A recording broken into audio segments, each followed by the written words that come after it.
Hello everyone. Today we are going to check the EiRA HDMI to HDMI wireless extender, whether it works wirelessly connection. This is the box where you can see all the design and details of the product.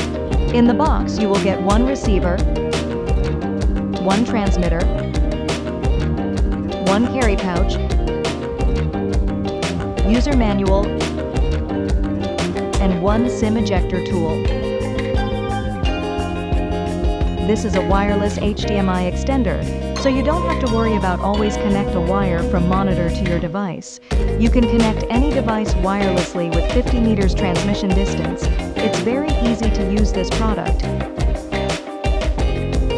To connect, we have to put other HDMI transmitter in the laptop and other side in the power socket. We have to put receiver HDMI cable in monitor and the put other side in the power socket. After connecting, screen will show something like this for a few seconds. Wait till it connects. Now you can see screen and laptop connected smoothly.